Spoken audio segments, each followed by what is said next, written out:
দেন ও এটা মাছ হইলো। এই যে আমার পিছনে যে দেখতে পারতেছেন এইরকম জাল ফালাইনে বা এইরকম জাল আমি দেখি নেই। তো আমি ওই যারা ফালাইছে তাদের থেকে জিজ্ঞাসা করবো যে এটা কি জাল এবং কি মাছ মারতিছে। তো চলেন দেখি। আচ্ছা ভাই, এই যে আপনারা কি মাছ মারতেছেন? ক্যাপ জাটকে নাই তো, বড় ইলিশ মারি আর টাটকিনে আছে। এখন কি ইলিশ মাছ ওঠে না, এখন ইলিশ মাছ পাওয়া যায় না। তো কি মাছ উঠতেছে? টাটকিনে, বাংরা, তারপর মিরকিয়া, লওলা। ও এই জালের নাম কি? এটা কুনা জাল। এটাকে বলে কুনা জাল। হ্যাঁ, বড় ভাষা। ও আচ্ছা আচ্ছা। এই যে আপনারা আমি এই ফার্স্ট টাইম দেখলাম যে এই নদীতে এইরকম জাল ফালাই না। আমার ছোট থেকে বড় হয়েছি, আমি কোনোদিন এইরকম ডিজাইনের জাল দেখিনি।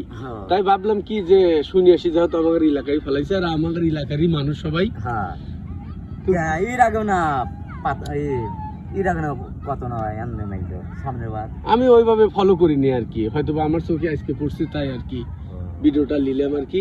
আচ্ছা আচ্ছা, মাছ পাইছেন নাকি? হ্যাঁ পাইছি, একটু দেখেন তো।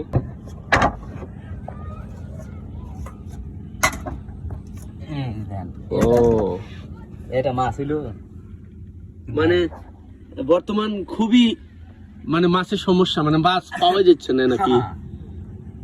ও ভাই এটা কামড়ার দাম 500 টাকা। হ্যাঁ, সারা লাই খাই নাই হয় তাহলে তাহলে খাই কিলা।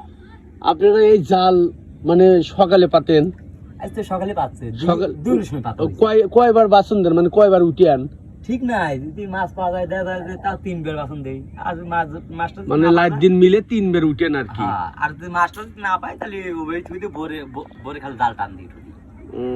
মাছ পান আপনি ঠিক পান কিভাবে? যে মাছ বর্তমান আইছে, ওই যে একটা লোকটি দিল ওইটা, ওই জায়গাটাই আছে, ডোব আছে, ওই ডোব। ও আচ্ছা আচ্ছা।